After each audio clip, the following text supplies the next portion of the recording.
Oh, hey. That went down awful quickly there. What can I say? I get caught off guard. It was me who clicked it as well. Right. Good evening, everybody out there on YouTube and on Facebook. If there's anybody watching us on Facebook, I forgot to set up the Twitch. So those 2 people that watched me on Twitch overnight going to have to miss out tonight. They should be watching on YouTube or Facebook like normal people. Right. So tonight we have a comic book gold show. It's a little bit different. It's Cartoonist Gold is what I'm calling it. And I've got a terrific cartoonist to talk to tonight. I'm going before I bring her in. She has this fabulous book that's all about the year 2020, the year we were all cancelled. I'll keep holding it up and shelling it throughout the show. So please, as we go on and the show progresses, drop in some questions if you got them in the chat, and I indeed shall ask them to Stella Perrett, the radical cartoonist. Before I bring her in, straight away I'll say, good evening, not my monkeys. Good to see you, mate. And indeed, Pete, I am indeed keeping well. Thank you very much for asking. Hope you are too, Pete. I've been on a bit of a health kick. I'm feeling healthier. Yeah. What can I say? I cut out the chocolate. God, it's hell. Anyway, before I get depressed, I'm going to bring in tonight's guest. Is a fantastic cartoonist called Stella Perrett. Hello, Wullie. Hello, Stella. Good to see you there. Radical cartoons. I'm wearing my Thought Criminal T-shirt. Thought Criminal. in your honour, Wullie. Excellent. Thank you. That's actually got 6:30 tonight delivery for Amazon. Okay. 1984 on Blu-ray. Yes. Well, as everybody's saying on the internet, that was not meant to be an instruction manual. Exactly. I had a fantastic English teacher in school when we did Huxley. So we did Brave New World, and we did 1984. And it's almost like they've both become instruction manuals in some way. It's very, very strange. I pre-ordered it, so it's just probably out this week, or sometimes you get them maybe a bit earlier when you pre-order them. So yeah, that's one to get. Interestingly, that they don't have when the BBC broadcast that. They broadcast it live, and then they broadcast it again on another night. And there were so many kind of like complaints after the first one that the second broadcast wasn't quite as strong as the first broadcast. And that's the one that's there because the BBC, being the BBC, scrubbed the original one because now they did all that scrubbing all the old tapes. So just a teeny wee bit of facts for the BBC's 1984 for everybody out there watching. Well, that's not why you're here. You're here to, here's a lovely book. You can get it off Amazon. There's links down below. There's links to all of Stella's social stuff as well, website, and wherever you can find her. But yeah, without further ado, I have PowerPoints tonight, guys. I'm not using Photoshop anymore. Proper PDF export for PowerPoint. So yeah, I'm going to bring it in. Stella, here we go.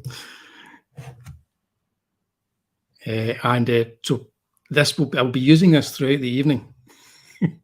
This is my magic PowerPoint. But without further ado, I'm going to remove that right now. And I'm just going to say, Stella, could you just let everybody know a little bit about yourself, what it is you do? Not too much detail because there's a lot of that stuff we're going to be talking about later on, but just a little bit about what you do, and then we can go into your influences and all that kind of stuff. Sure. Well, Wullie, it's hard to know whether I'm, what could you call yourself? I've often thought, am I an artist who happens to be a cartoonist, or am I a cartoonist who happens to be an artist? So I've never known, never really known what the distinction is, but predominantly it's a cartoon style. So whenever I've been illustrating people's books, I guess you could say I use a sort of cartoon style. And then I became a national cartoonist for the Morning Star newspaper in 2015. And I did that for 5 years. So that's where some people might have heard of me from, Excellent. Yeah, no, I would definitely say, I know what you mean, because cartoonists, a lot of people who are comic book artists call themselves cartoonists, and you look at their work and you go, oh, you're just an amazing illustrator and narrative storyteller, but cartoonist just kind of like, I don't know. It keeps everybody in the same kind of level in the industries, doesn't it? You always have a cartoonist. Well, it is all about telling stories, and when you're illustrating books for other people, the idea is that you collaborate with the author, and you so that you're telling the story together. Really, you're not just slavishly illustrating what they've written. You're trying to cooperate with them, to get an impact across. Yep. And I think you're going to show some of my most recent stuff in a bit. I will do. I'll bring this up. Yeah, I've got, because I'm going to show them some of your recent stuff, what you're working on, what you've been doing. But we're going to cover, guys, we're going to cover a lot in this tonight. But first up, let's have a talk about your influences, because this channel pretty much is based around everything that's been my influences. So it's like we will Planet of the Apes, Star Trek, all that kind of stuff. Marvel Comics, 2000 AD, action, battle, everything like that. We'll talk about it. So I was interested to see, you sent me these pictures. In fact, that's your bookcase behind you there, because I was interested to see that, because there's quite a few of them here that are books that I've got as well, or influences that I have. Yeah, I think most of us that are our sort of age group, Wullie, we've grown up with things like this. You can see there the one and only female cartoonist that everybody's heard of, which is Posy Simmons, who used to work for The Guardian there, Mrs. Weber's Diary. And there you've got the Bern Hogarth Tarzan. That was an annual they put together of Bern Hogarth's Tarzan. You've got the Army at War compilation, which was 1979. I have that book as well. That one there, yeah, that's a fantastic book. Yeah, and quite a well-known Fantastic Four annual there. And there you've also got some of my influences, which are more in the realm of fine art. So I was very keen on the pre-Raphaelites. So that's Atkinson Grimshaw there from Leeds, who was one of the pre-Raphaelites, but not such a well-known one. And then you've got Gustave Doré there, the Rime of the Ancient Mariner. You could say Gustave Doré was perhaps the first comic book artist, because he illustrated practically every famous story that had ever been written, from the Bible, right the way through all the King Arthur and everything. He illustrated everything. So and it was released to the public. bit by bit. So, you know, you could say that he was like a comic book artist. Yeah. It's really cool because it's kind of like it's the same as me growing up. Maybe not entirely the same ones, but this kind of like cartoonists, comic books, illustrators, and authors, and all kind of like they're all the same thing in your head when you're a kid growing up because they're all telling stories and it's all cool, you know. I think that's Absolutely. What it is. Did you want to show a bit more before? I'll just say good evening to Rebecca, who I believe Rebecca is my buddy who has just moved from Bristol to sunny Weston-super-Mare. Well, so she's down by the seaside now. Hi, Rebecca. Thanks for joining us tonight. I've got what we've got here. I think that was like all the influences you put up here that I thought I would show. I was particularly taken by that America at Work because I remember reading that the year it came out, just over and over again, and trying to draw like Joe Kubert. Well, that leads us very well on to Joe Kubert, who is absolutely probably my hero of comics. Don't know how you feel about him, but absolutely my hero of comics. Yeah.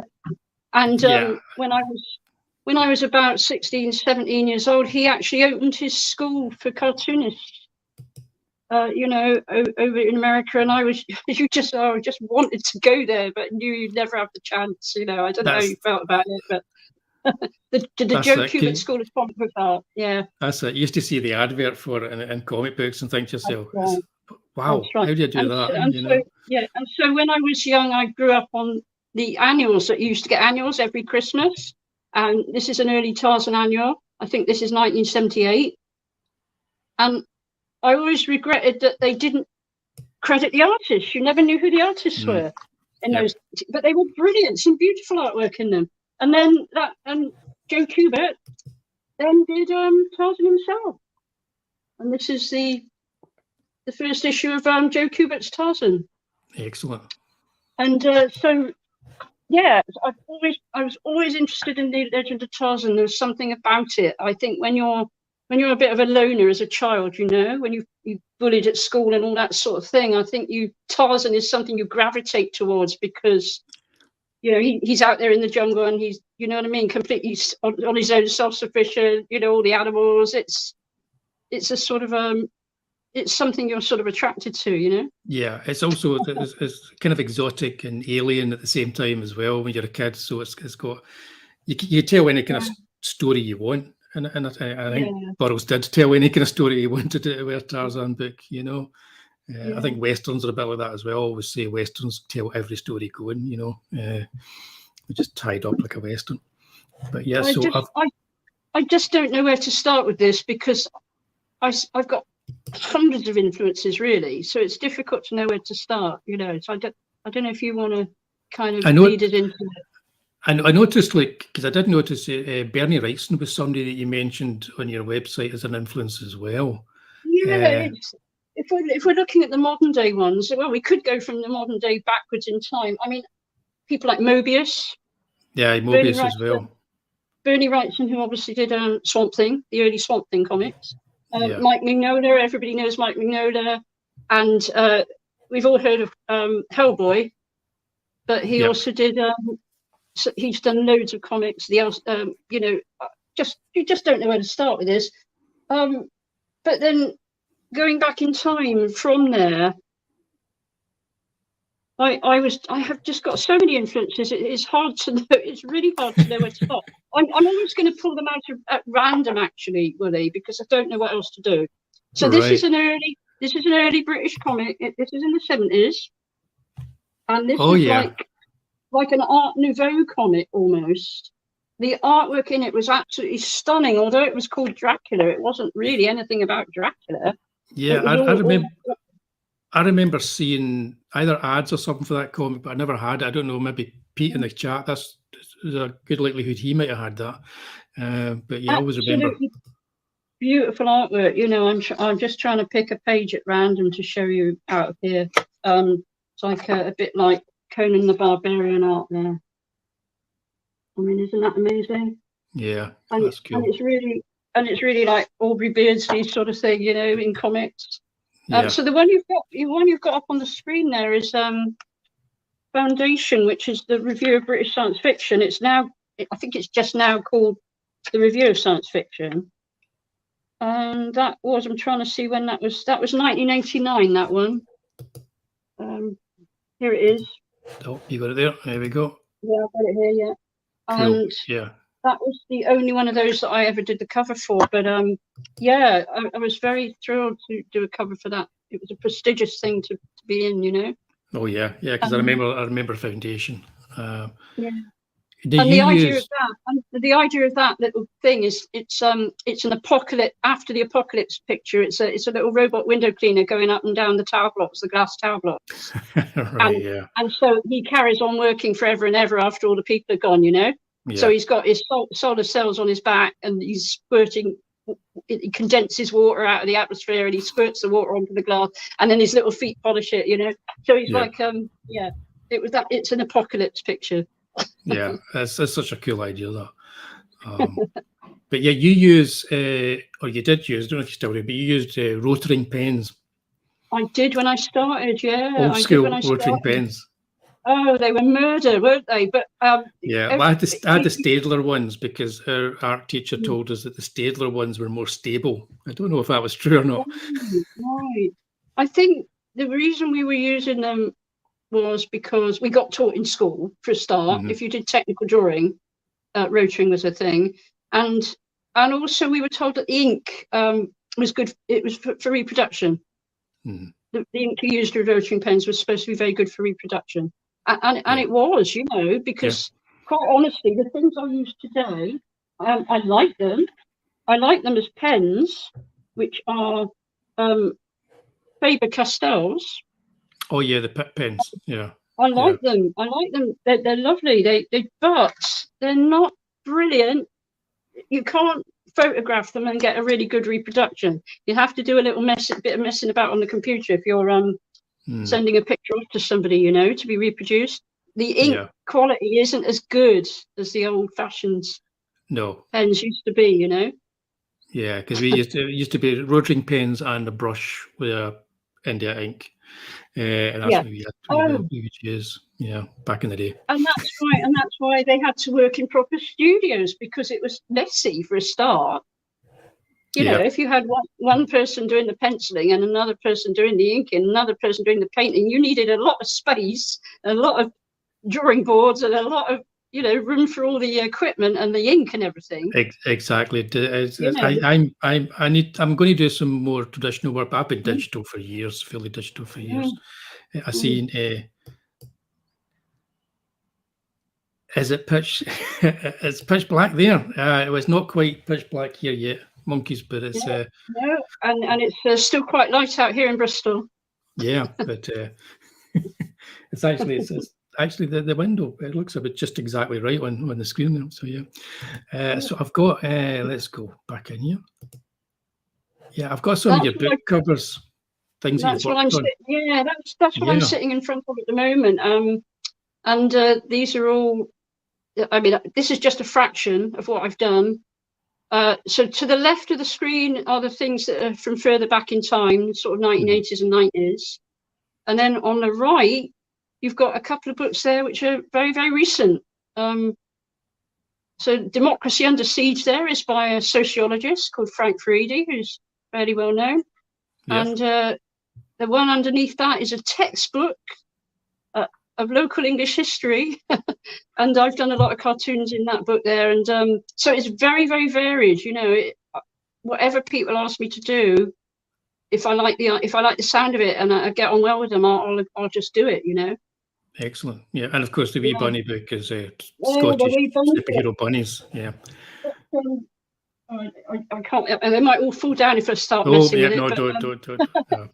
That's just the kind of thing. That's the kind of thing that usually happens in one of my streams. But it's such a weird concept. It's a children's book, obviously about rabbits. But the woman who did it was very involved in the Scottish independence referendum campaign in 2014. Yep. So her rabbits are They are pro-independent rabbits. Pro independence rabbits. And they fly. They use their ears to fly, and they get all these little escapades they get involved in. So that's a series of children's books that she's written, isn't it? She's done a series of them, but that's the one I illustrated for her, and it's kind of it's like a cartoon strip. I mean, the whole book is illustrated, Yeah. I really enjoyed doing it. It was great fun. It was I think she's doing another one this year, or trying to get another one done this year. So I'm not sure if I'll be working with her. But, right. Still thinking about that. Okay. Cool. It's very much what you don't have to agree with the writer's point of view about anything. That's not what it is. It's whether you've got the time, I suppose, fundamentally. That's it. Yeah. Is the main thing, especially if they've got a deadline. If you've got to drop everything and do a project with somebody, and it's going to take the next 6 weeks, and you can't really have anything else on, can you? And that's one of the difficulties. And I'm actually retired now, Wullie. I'm retired from being in the job market, so I can kind of pick and choose what I do. Right. Well, we'll get on to that. I don't know if that's we'll talk all about that and how you ended up being retired, probably before you wanted to be retired, I would imagine.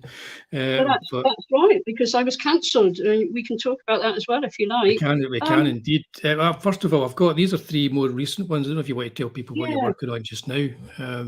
This is a book that's due out this year. It is a young guy who's a poet, and he got a grant from the Arts Council, actually. And I'm on a website for artists called freelance.uk, freelance UK. Yep. Don't know if you've heard of that. And I think you know the site, yeah. Yeah, and that's where some of the writers find me, And the thing about Freelance UK is that you can have a chat on there before you decide to sort of start working together, which is quite a good idea, and so this, you can see, this is very science fiction influenced. The one in the middle there, you could almost say that's a bit Mike Mignola influence there. And this is a book of his poetry, so there's about 30 drawings in it, one for each poem, and it's very, very much based on folklore. So it's a kind of spiritual journey, in his case, from somebody who was like a pagan going towards the church. And in my case, as the artist, I went completely the other way. I started in the church when I was a child and have become a sort of an English pagan almost, So we were kind of opposite, but we worked really, really well together. Cool. Well, I've been a heathen all my life, but I'll work with everybody. And it's interesting because this is a book of an exhibition I went to before the pandemic called British Folk Art. Right. And I'm really, really into this. And when people think of folk art, they might think of, what is folk art? Is it something to do with Morris dancing or something?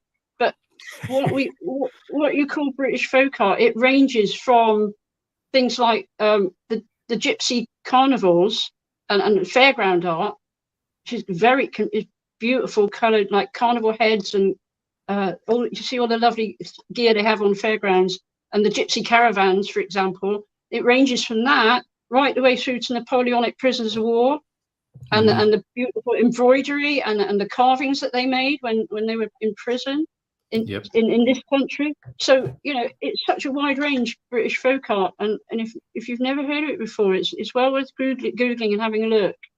Yeah, definitely. She'll do that. It's quite a big undertaking. That's a lot of illustrations you're doing for this book as well. So.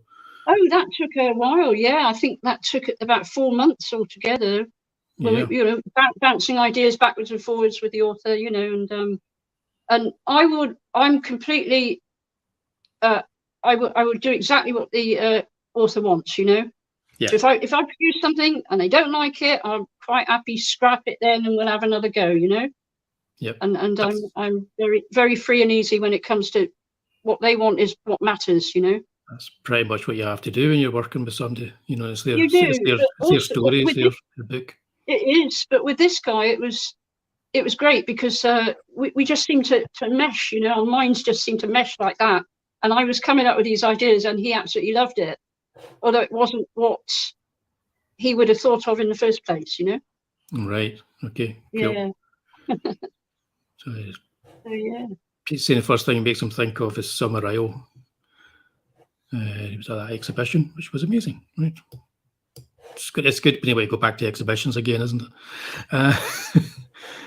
I'm going to jump on now because we have already kind of mentioned we're getting there. We're getting towards the cancellation and everything. But how did you end up as the cartoonist for the Morning Star?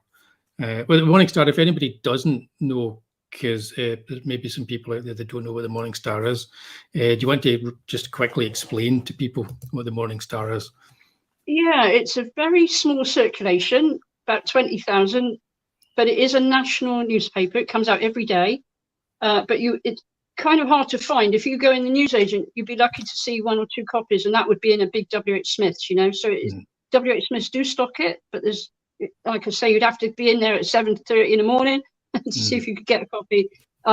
You will see it at things like railway stations, and it costs about £1 or £1.50 now, and there's only got about 10 pages in it, so it's a really skinny newspaper, and most of its circulation is because the unions fund it, right? So the unions actually buy up loads of them, hundreds of them, and then give them away at conferences and things. So that's where a lot of its circulation is, and you don't really see it on the streets very much, you know. But it is a national daily paper, so to be the editorial cartoonist of a paper like that it was quite good for my street credibility, you know. Yeah, so no, definitely. Got into the conversation that I'm a cartoonist for the Morning Star. Oh, right, that was interesting, you know. So it is a communist newspaper. It is the mouthpiece of the British Communist Party. That's what it is. Yeah. Everything that's in their editorial is what the Communist Party of Great Britain thinks. Okay, so that's what it is. So that meant we were always having a pop at the Labour Party, because the Labour Party is not left-wing enough for anybody that's in the Morning Star, you know. So we were always having a go at making fun of Jeremy Corbyn, and that was when I got involved with them, when Jeremy Corbyn became leader of the Labour Party. Yeah. Because it inspired me to really start doing some more political cartoons, you know, because I'd been sending them away over the years and never getting anything published. And I just at random sent them some cartoons of Jeremy Corbyn, and they loved it so much that was it. I was with them for the next 5 years. Right, and it's interesting because, like you say, it's a communist paper. It's like, so on the left, you expect to be able to get away with, you know, as a political cartoonist, you know, being sort of like a confrontational, and as you say, having a pop at even, you know, the Labour Party and all that kind of stuff. But you, stuff like this. So this was the last one they published before the cancellation, and this was when Harry and Meghan decided to abscond from Britain and go off to Canada, and you can see what this is. It's self-explanatory, really. And I quite often gave my cartoons a title. So this one was called Ticked Off, and that's got a double meaning, because the Queen was ticking him off for what he'd done, and also they're ticks, aren't they? Parasites. Sort of hanging, you know, blood sucking on these big bloated bottoms here, you know. So that was actually quite an offensive cartoon, especially to Americans, because they absolutely love the royal family, you know. I mean, it's like, even in the UK, people, you know, still a lot of affection towards the royal family, or they have, at least the Queen anyway. Perhaps, you know, maybe not everybody else, but. I chose this one here because it is, as you say, it's full on, but that's not what get you cancelled, of course. No, but it was a good example of what I was doing. Which some people would have found offensive, but nobody ever complained or said anything, you know. And then I believe a political cartoonist's job, part of the job is to kind of be offensive, though, isn't it? You know, it's like, it's that shock that gets people thinking about what's behind the actual imagery and what's been said. Well, also they said in print more than once, and I think you can even find it on their website, that they wanted their cartoonists to be edgy and right on the edge. That's what they wanted. Yep. And they praised the and they called me their star cartoonist. This is not, by the way, I'm not having a go at the newspaper. And in fact, No, in my book that you've got in your hand, Wullie, I've actually I've got a little kind of message to them in there where I actually say I know that none of this was your fault, you know, because it wasn't. They had a lot of pressure put on them. So this cartoon was a cartoon called Endgame, and as you can see, it's, well, some people might not even know what this is about, but yeah, it was about the proposed reforming of the GRA 2004, which is the Gender Recognition Act, and that was happening round about the beginning of 2020. There was a government consultation going on. There was public meetings about it. There was a lot of controversy about it, and obviously, to me, as a cartoonist, this was a good news story. You know, good news. I don't mean good news as in the Bible. I mean it was an important news story that I wanted to cover.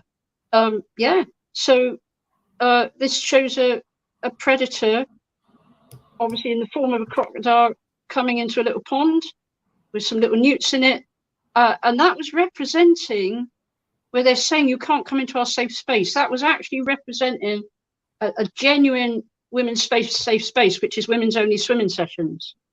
Yeah. Which I knew did happen at some sports centres and things, you know.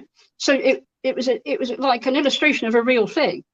And there he is. He's saying, you know, oh, don't worry, your pretty little heads, you know, I'm transitioning as a new. So, and the newspaper cheerfully put this in the paper over a weekend, and it was like the sky had fallen in, you know. It was like within 2 days they were piled on by hate mobs and abuse from Twitter and people from within the trade union movement. And have you heard of the Trade Union Council, which is over all the trade unions in Britain? Yes, yeah. The TUC. That had a special meeting just about this cartoon. and they threatened the Morning Star with defunding. They threatened to close it down. And it's got a history going back 70 years to when it was the Daily Worker.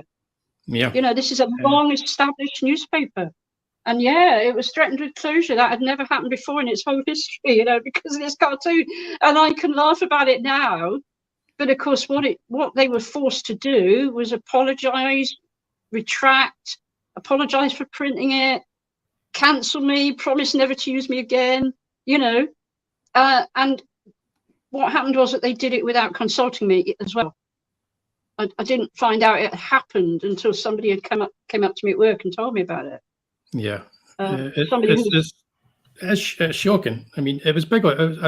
Even people like Owen Jones on Twitter. He's if anyone doesn't know, he's a kind of like a opportunistic journalist who writes for the Guardian. We're tweeting stuff about it as well. It was actually, for a moment in time, it was a big thing. I don't know. Were you on Twitter at that time? No, I had never been on that kind of social media in my life.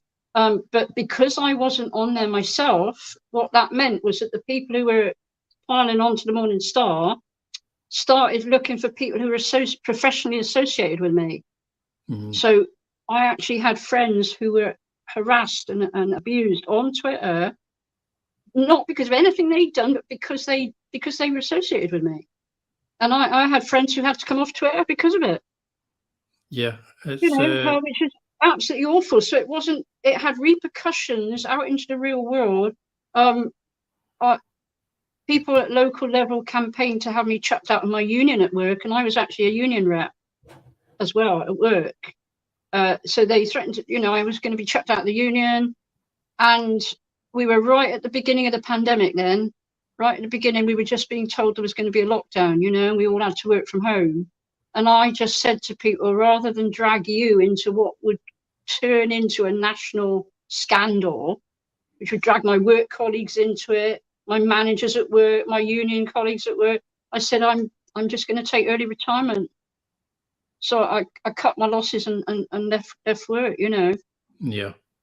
Yeah, so I'm not of retirement age yet, but I just decided to take early retirement and just scrabble by the best I could, Yeah, I mean, Because all my work colleagues would have been dragged into it, you see. Yeah, it kind of annoys me. It's just I don't really care what the politics are in the cartoon or what people are trying to say or whatever. They should just be allowed to say it. And the whole cancel culture thing right now is a case of like it will, like you say, it will get you out of work. It will make sure you don't work at all again, and they'll also kind of like they'll target everybody around you if they can find them. They'll target jobs, they'll target individuals, they'll target whoever they can, based on their ideology. And in this case, it was very much an ideology that was driving this against obviously, you know, obviously the type, you know, things are changing now. We've had the Prime Minister, we've had government ministers, and things are changing in Britain. People are beginning to feel that they can talk about this more safely. They can have discussions about it.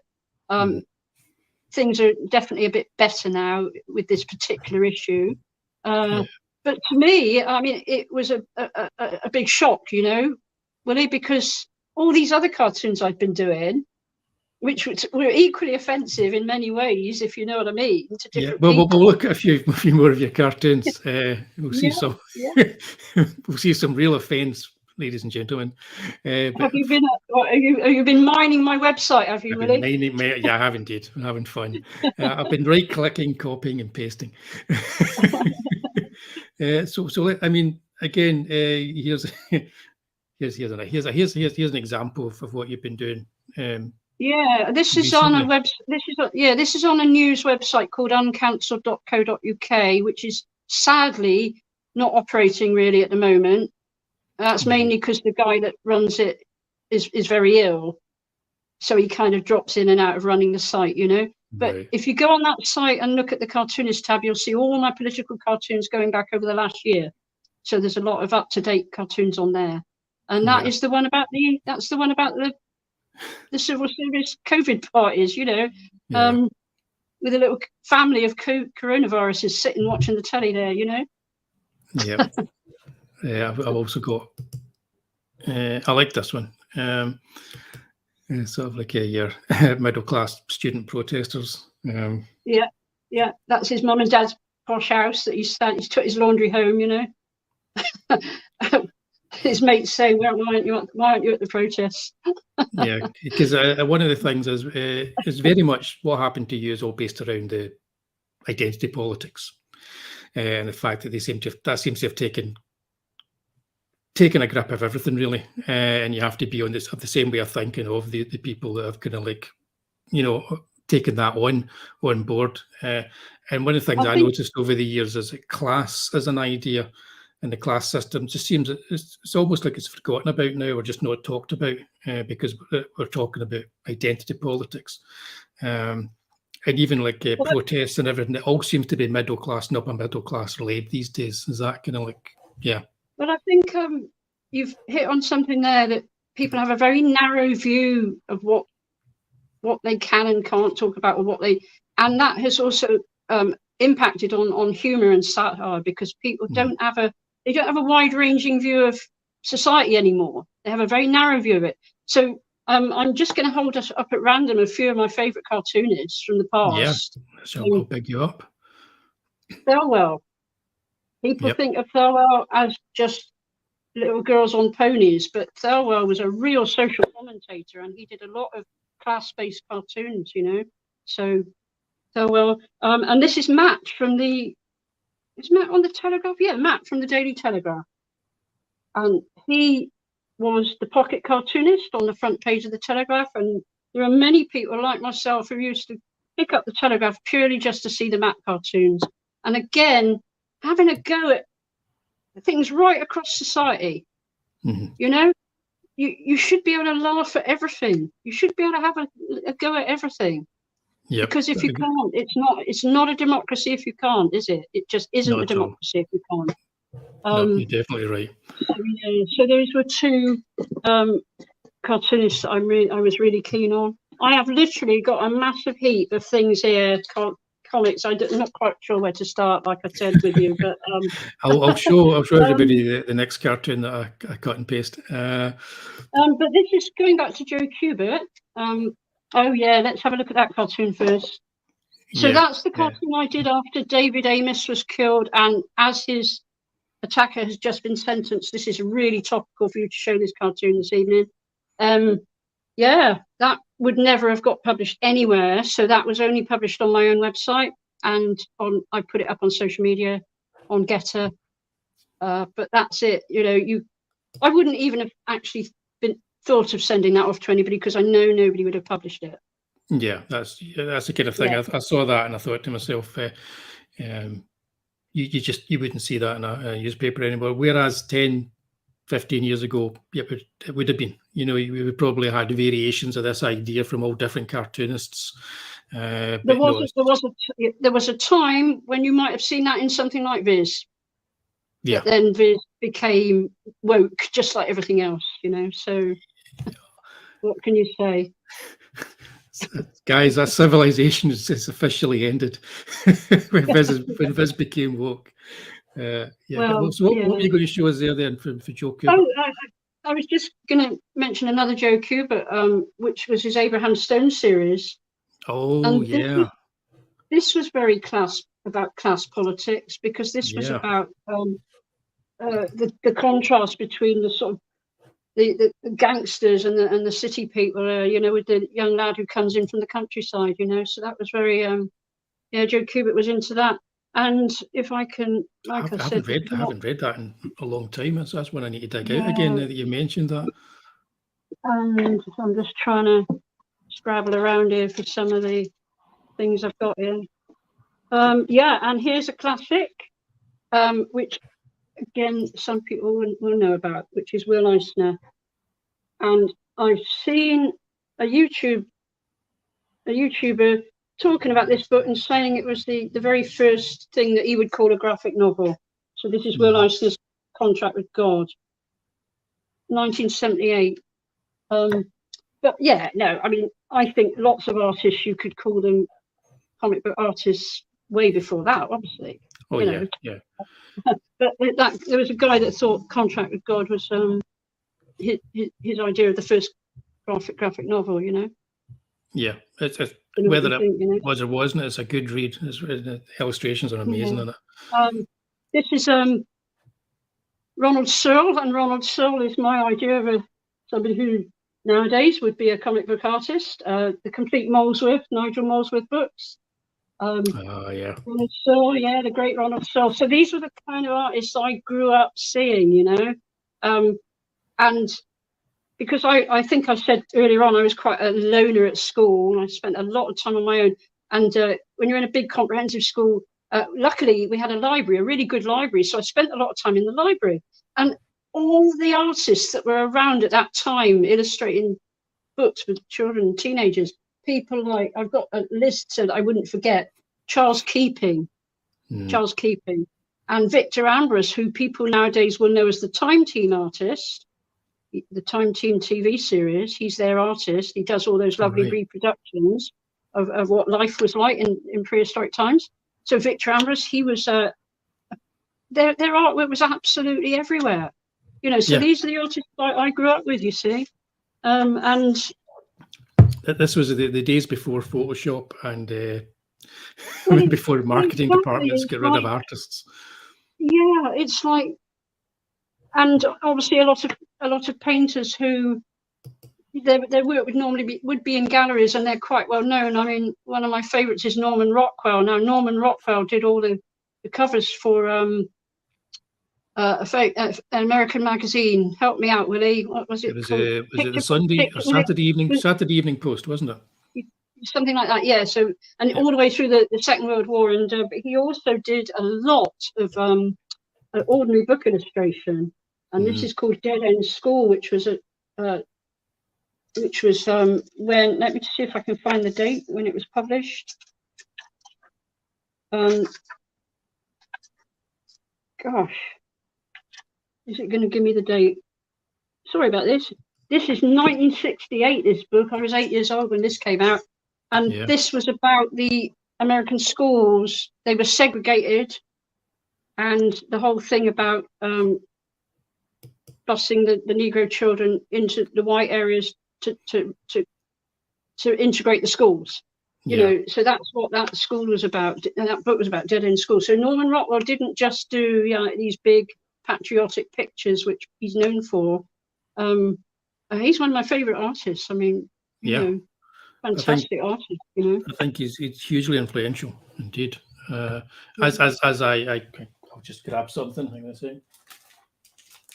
It was my little homage to Norman Rockwell on the cover of Tales of Mystery and Imagination, issue 2, where the Tatty Bogle man is doing his own self-portrait amid a floor of skulls. Yes, right. Yeah, that's a famous picture. Yeah, famous picture. Going back to comics, how many people remember Gru the Wanderer? Yeah, fabulous.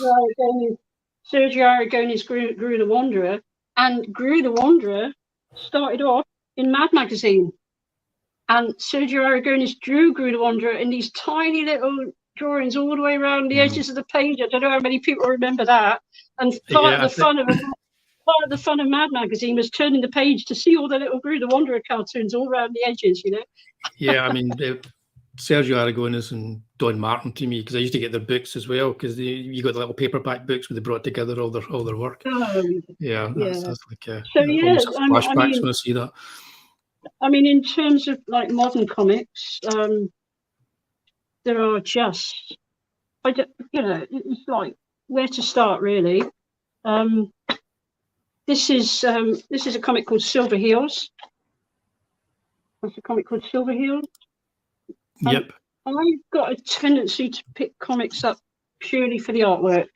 Silver Heels. I remember that, but I think I might have one issue of that, because PC Comics, I bought everything I could get that PC brought out, because they were the first big kind of independent comics company. They had like Jack Kirby doing Captain Victory and Destroyer Duck and all that kind of stuff. Obviously, we've mentioned Hellboy and Hellboy. Yep. What I resent about these Hellboy comic books is how expensive they are, because they're kind of like they're like full paperbacks, aren't they? You know, and this is Mike Mignola's, another one of Mike Mignola's Firefather and the Grey Master, which is they're really nice. That was 2 issues of that, or 4 issues of that, and it's well worth. I mean, anything at all by Mike Mignola, it's well worth picking up just for the artwork. Just tremendous. Here's another cover by. Here's another cover by him. Isn't that fantastic? As absolutely beautiful artwork, you know. That's the Fritz Leiber books, wasn't it? The adaptation. Yeah. So somebody like me is more likely to be picking these comics up just for the artwork. Do you know what I mean? We don't necessarily know. We don't know the ins and outs of whether people approve of that comic or not, or how popular it is. We're just literally looking at it for the artwork. That was it. We didn't care. I'm just going to say hello quickly to Tony, Mr. Sizzle himself, for joining us, and World Comics Review. Thanks for joining us tonight, guys. I mean, I was actually just looking at those the other day. Those Leiber comics, the Mike Mignola ones, because I have those as well. The thing about comics is there's such a wide array, and there's no limit to the imagination, and there's no budget. It's difficult to know where to start. But what I would recommend is, if you've got a decent library in your city, where I live in Bristol, there's a big central library. They're very likely to have quite a wide range of comic books in the graphic novel section. Yeah, they do nowadays. You can actually go to the library and see the whole history of comic book art in your library for nothing, you know. Rather than thinking you've got to go and spend a lot of money on it, you can actually go to the library and see some of it, you know. You can indeed. Borrow it. Another one of your controversial, shocking cartoons. I know this has been published, but this was only by a sort of feminist website. I actually did this for the 10-year anniversary of Savile's death, and I pitched it to my regular outlet, which was uncancelled.co.uk. So this was last October, something like that. and your audience might realise that this is the statue on the front of the BBC, the Eric Gill statue. Quite controversial because, yeah. Well, I'll let you explain. Somebody went up on a stepladder and tried to chip away at it with a hammer. That was all over the news. Yes, Eric Gill was found out after his death to have been a paedophile, and people have been calling for this statue to be removed from the BBC for decades and decades, you know. Yeah. And so I did Savile as that statue, with that's Nadine Dorris, the culture secretary, hammering away at the BBC there because she's gonna stop their license fee, you know. So it's yeah. Now uncancelled.co.uk did not on that occasion live up to their name, because they said to me, yeah, we'll use it, but can we not have the child? I said the child is actually part of the statue. The child is the whole point of the drawing, you know. Yep. So they didn't use it because they wanted to censor it. Yeah, but the statue itself is once you know and you look at even the statue, even if you don't know, is a little bit creepy, I think. It's really creepy. It's meant to be a classical sculpture, you know. Yeah, but it's like a grown man and then a child, and it's kind of yeah. So that's Jimmy Savile as the BBC statue, yeah, which has and that has been published on feminist website, but not anywhere else. So not anywhere else. Yeah. And I chose this the last of your cartoons because you are a women's rights act. If you become a women's rights activist recently, or is it some, you know, because right now it seems that it's mostly men that seem to be heard an awful lot when it comes to women's rights, and it's like getting yourself heard if you're an actual woman these days is not as easy as you might think. Well, Wullie, it was the cancellation that kind of forced me into it, you know, because I didn't have any kind of support. In fact, I went to the Free Speech Union, and the Free Speech Union sent some legal letters to the Morning Star and threatened them with a defamation court case, you know. And we had a bit of a backwards and forwards with the Morning Star. And in the end, I accepted a private apology from the editor. And so that's why you found a couple of my cartoons, which are still up on their website, actually. Because, I wasn't trying to have a go at the paper, but I did want an apology at least. Yeah. Because they had cancelled me without any consultation or anything, you know. And they had just bowed to pressure, where what they should have done was stick up for their contributors. Yeah. And they didn't do that. So I didn't have a lot of support at the beginning, but then what happened was that more and more women started supporting me, and I started getting people from all over the world starting to ask me to do this kind of cartoon, you know, for their own campaigning, you see. So I have done a lot more of it because people have asked me, you know. So that cartoon you've just shown was one I did for International Women's Day this year, in March this year, a little suffragette mouse trying to get the crumbs that are falling from above the table. And you can see a sort of a rainbow coloured cake or something on top of the table there, and that creature, or that unusual creature there that's kind of looking at the cake above the table there, that represents our transhumanist future, you know, which is coming down the track. So the idea of this cartoon is that while we're scrabbling under the table for crumbs and fighting among ourselves, and you know, the real story is going on up above our heads. That was the idea behind this cartoon. Yeah. And I don't know if your audience are interested. I've done a presentation on how comics and film over a period of about 100 years have conditioned us to accept the robotization of human beings. And that is a presentation I've done, which is pretty good, if I say so myself. And if you Google is that on your is it on your website, that one? No, it's on another website called Feminist Ethical Dialogues, and you can Google that, and it comes up, and it's called How 100 Years of Science Fiction Comics has has groomed us to accept, I can't quite remember what the wording is, but it's all about accepting humanity turning into robots, you know. So so the end of the concepts of the family, the end of the concepts of children, and yeah. Oh, thank you, Rebecca. That's very sweet of you. 500 publisher doing loads more work. The Comicsgate of the left. Yeah, I kind of explained very briefly about Comicsgate before we came on air. So yeah, I don't even think it's left and right now. I think it's I mean, because I'm on the left. I've got, you know, I'm kind of like centre left in my thinking. But I think barriers are just kind of like falling down for people right now. That's really leading on well to talking about the other cartoons that have been cancelled, actually, because you say you're on the left.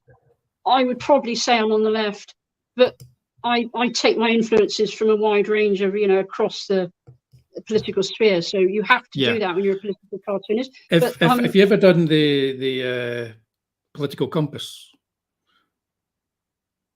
It's a questionnaire you can do online, and it gives you a kind of like a grid that shows where you are. And I'm always to the right of Gandhi. So so basically I'm a left-leaning libertarian according to that. So that's fine. I'll go with that. You know, I'll go with that. You've got a couple of pictures of other cartoonists who've also been cancelled in the last two years or so. And I've talked about some of these in my book. This is let me get his name right. Hashish. Can't remember it. I'm not even going to try. Everybody can read it. Emad Hashish of Jordan. Emad Hashish, right. So this is showing somebody holding the dove of peace in his hand, and the dove of peace has just spat in his face. And this was supposed to be a caricature of one of the Jordanian ministers. Yeah. And this was all about the Abrahamic peace accords, which President Trump put into place, where the Arab countries have started to talk to Israel and have more, you know, cooperation with Israel. They're called the Abrahamic peace accords. And this cartoon was satirizing them. This cartoonist thought that the only reason they were talking to one another is because America wanted to sell the Arab countries more weapons and things, right? So it was satirizing the peace talks. And he was arrested by his own country, Jordan, and threatened with up to 2 years imprisonment because of this cartoon. And the charge, it sounds bizarre, the charge against him was offending a friendly country, and that friendly country was the United Arab Emirates. He was supposed to have offended the United Arab Emirates with this cartoon. Right. So he was charged with offending a friendly country. There was an outcry, actually, from journalists all over the world. Lots of people campaigned and wrote to the Jordanian embassy. I did myself. And they did release him. And he more or less went into hiding. And I saw an interview with him only in the last few months, where he says that every single cartoon he ever produces now, he runs it by his lawyer first. And I think how awful to be as restricted as that. That's awful, you know. It's shocking, because that's, I mean, the worst kind of censorship is the one where you have to self-censor before you put it out there, because you know, that's kind of, to me, that's kind of like the worst kind of censorship. And he obviously is not living in a democratic country. He's living in what is basically a military, you know, run country. The kingdoms are all military, aren't they?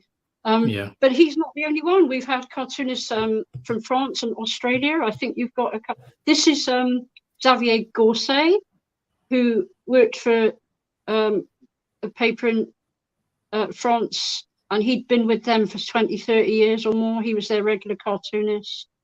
And this little cartoon is about two little penguins, and they're talking about the trans issue, actually. And the little penguin saying to the big penguin, it's something along the lines of, if my transgender father married my stepmother, and what relation would I be to them, right? So it's a sort of French joke. And it was also about incest, because there was a big incest scandal going on in France at the time. Right. You know, a lot Which, of people.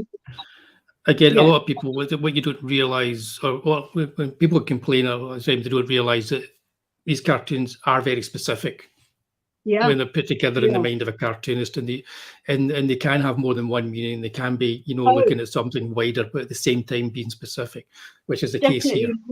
Layers of meaning, yeah, because it was a scandal in France where some famous people were coming out and saying, yes, I had incest against me when I was a child, right? So it was becoming a big scandal. And he was fired from his newspaper. He was fired from his newspaper because of that cartoon. And now he just publishes his stuff on his own Facebook and stuff, So that was Xavier Gauthier.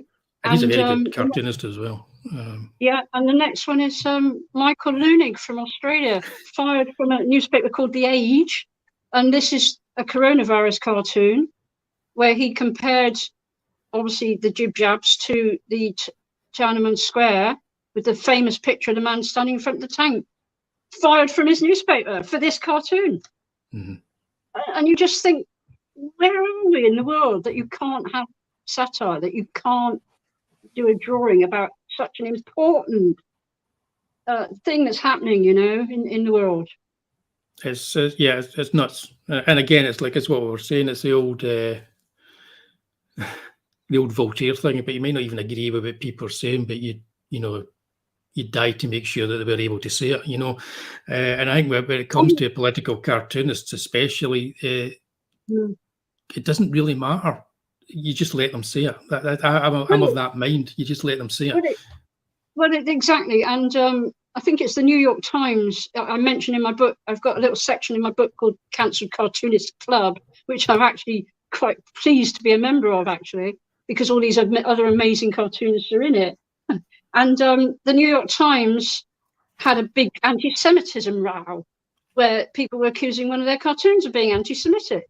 And they did exactly the same thing. And it wasn't even by one of their own cartoonists. It was one that they'd got in from, I think, a South American cartoonist. And what did they do? They made a decision to never to have any political cartoons ever again in their international editions of their newspaper. Never to have political cartoons ever again. It's crazy because, it's like I was saying when I said you should be allowed to say what they want. That then enables people to have debates, discussions built around the image.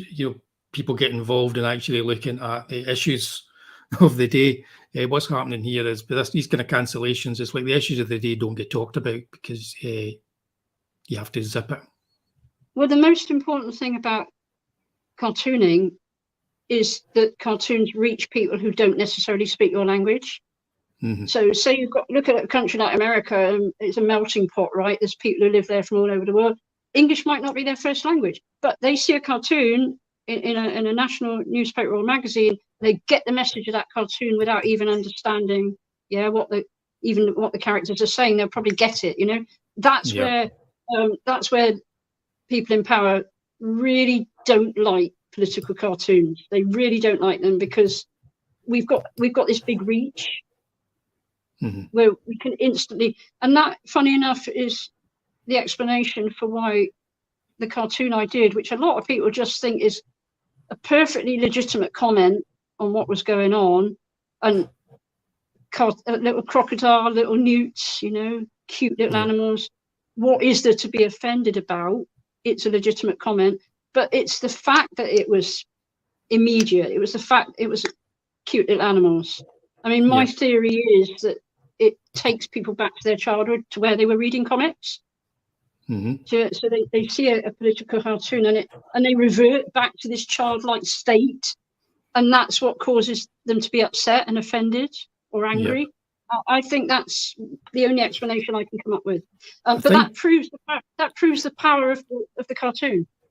I mean, I think this is a very good cartoon. It succinctly says what you wanted to say, but I think I've shown by showing some of your other work, it's kind of mild in comparison to some of the cartoons you've done, and which again shows you're just, if you're not saying what's considered the right thing to say, you're going to get in trouble these days. I mean, I don't think we've got it here, but one of my favourite cartoons that I had in the Morning Star, and they were the only paper in the world that I thought would have printed this cartoon.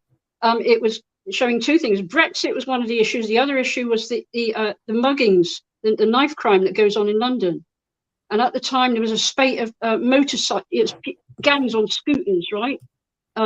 going around London and mugging people and threatening them with knives. So there's a big spate of it. So my cartoon showed two guys on a scooter, which had EU posse. It had an EU flag as the decoration on the scooter, and they just mugged this bloke who was lying on the ground with a, you know, this cross of St. George on him.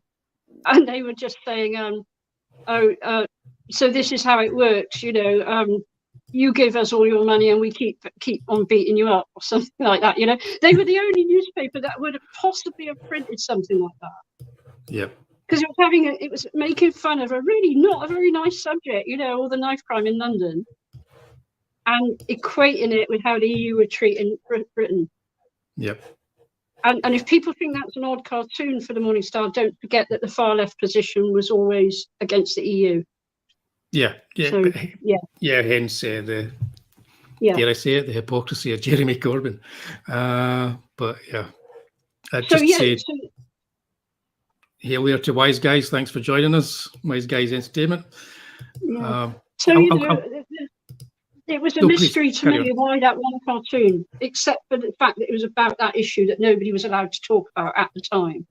Yeah, I'm going to bring up the final cartoonist, cancelled cartoonist that we're going to talk about. Not the final cancelled cartoonist by any means, because I think there's going to be a lot more of that. Unfortunately. Bob Moran. Bob Moran. This is segued so well, because we're now talking about somebody from the other side of the political sphere. Because Bob Moran was in the Telegraph, you know.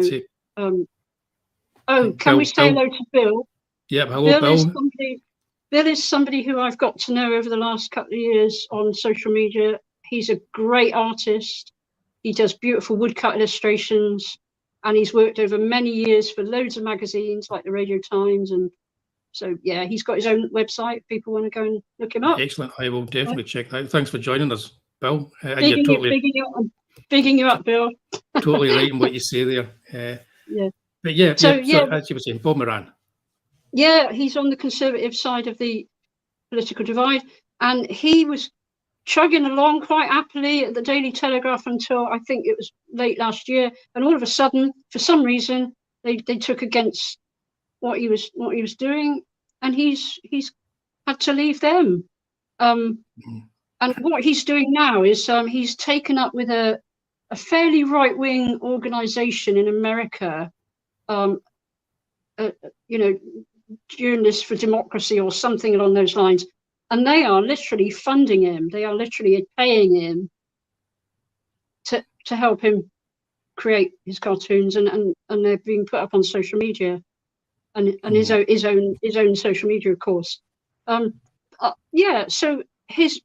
the cartoons he's producing now are like this one, and they're very basic messages. Yeah. And they're really having a go at the government and individual politicians.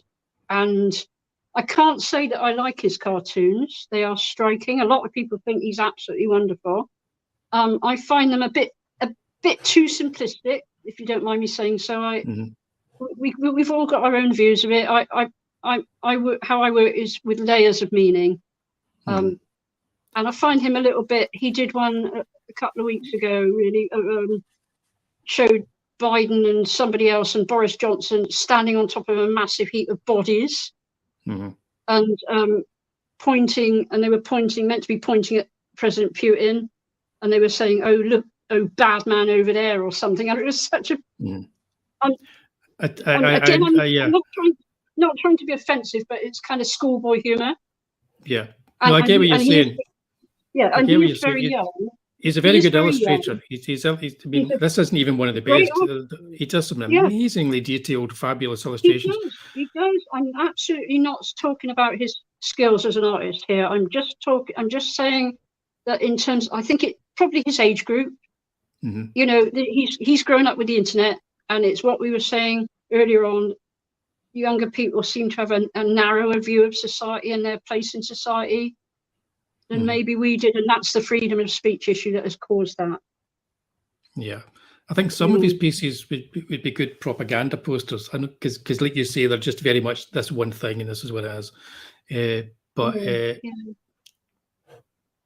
kind of shows you from communist to conservative, nobody's really safe when it comes to cancel culture at all in the world of cartooning. Absolutely. I think that's absolutely a fascinating thing to bring out, that nobody is safe. Nobody is safe. And it doesn't save you by only producing the work that your outlet wants you to produce. That doesn't save you, because there will always be something that somebody will take against, Yep, definitely.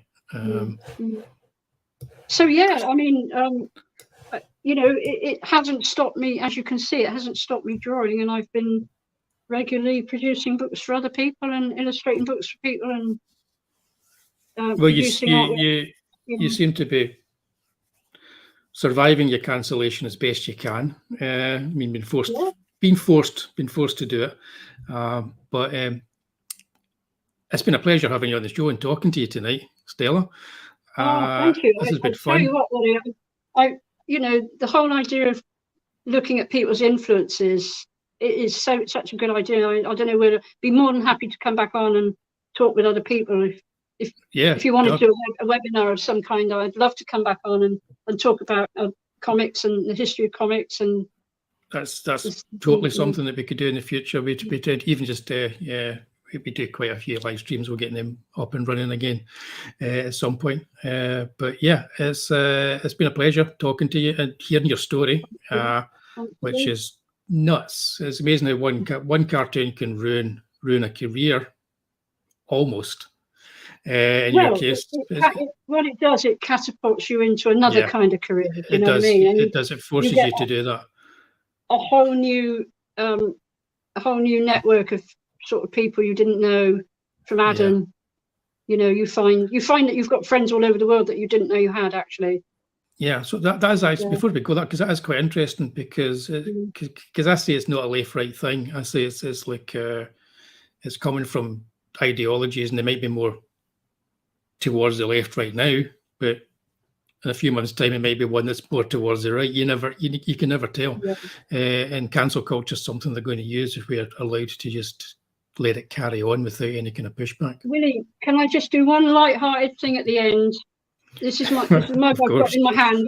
This is my friend. If I can get it up close to the screen, this is my friend's little YouTube channel. It's called Scousers in Space. I think it's something your audience might like. Scousers in Space. It's easy to Google on YouTube, and it's a little stop go animation. It's these amazing little creatures. It's like, what it reminds me of most is the Clangers. So it's a bit like that. So I think your audience would like that. Scousers in Space. Look it up. You sold me at Clangers. What can I say? Thank you very much. Before we go, is there any way you particularly want people to interact with you or find you? I mean, I do have all the links down below, guys. Oh, okay. Is there anywhere in particular you would like people to go to see your work? Just that my name, I've got the same name across all my contact, which is Radical Cartoons. So I'm Radical Cartoons on YouTube. I'm radicalcartoons.com is my website. radicalcartoons@gmail.com if you want to email me. So it's just Radical Cartoons right across the board. That's fighting talk from World Comics Review there. Clangers talk more clearly than Scousers. Oh.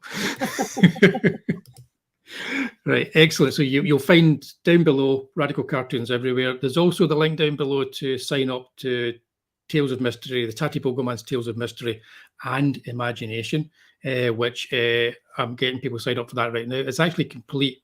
PDFs ready to go to print, but I need to get Ailsa Dark finished and printed and out there. It's so close. I'm so close to getting that done, guys.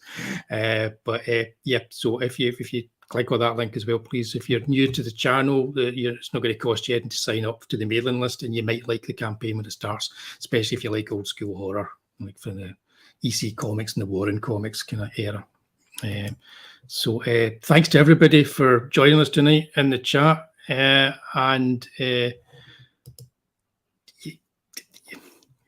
did a good job, my monkeys, but you didn't need to try, to be honest. If they were that bad, I wouldn't have brought them up. And thanks for joining us, Tony, and World Comics Review, Wise Guys, Bill, Thank you. I will check your stuff out later on as well. I probably know it as well, Rebecca and everybody. Pete, thanks for joining us tonight. If I'm missing anybody, I'm sorry. If anybody's new to the channel, please give me a wee like for this video. It will help the video be seen, and that will help me and Stella be seen. And if you subscribe to the channel, that's great too. If you like what you see, please do give that a wee subscription. Maybe click on there as well. I'm not very good at this. See, Wise Guys, he's brilliant at this. He's brilliant at telling people to subscribe and like and all that kind of stuff. I'm not. I'm going to be back because I'm not normally here on a Tuesday night doing this. It's late night on a Tuesday. But I'll be here on Thursday night again. I'm going to hold up Stella's book here. You've got Stella's book, which you can get, which is really good. And it's even got, this is what I like. I like this. Where is it? You have a red snowflake alert for a whole section if you want. Just in case, just in case you are a snowflake, unless you know you maybe don't want to look at the next pages.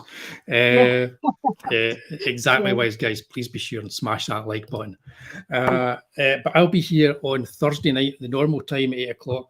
Check the size of this book. I've read it, and I'll be here with Stephen Lambert, who is a Hollywood stuntman. Who linking back to our canon shows that me and Stato did, and to my interview with Sam Furstenberg, Stephen was stuntman on Revenge of the Ninja with Shoga Shugi, and he was a fight coordinator for The Quest with Jean-Claude Van Damme. He was on screen fighting Van Damme in Time Cop. He's been the stunt double for lots and lots of people, from even going back to Roddy McDowell. He actually did a stunt for Roddy McDowell back in the day. So it's going to be a really interesting talk. I don't know where to start with it because there's tons to talk about, but we'll be here on Thursday night. I'll be talking to Stephen Lambert about his work as a stuntman and a martial artist. He even did stunts for Star Trek: The Next Generation. So there you go. Good stuff. So thanks, guys, for joining us. Thank you, Stella. I'm just going to kind of play us out here. Don't go anywhere, Stella. We'll still be here. But, I always forget how to do this. It's StreamYards. I just always forget where it is. I found it. So the professionalism is stunning when I get going. So again, thanks everybody. Subscribe, like, and I'll see you all on Thursday night at 8 o'clock. Cheers.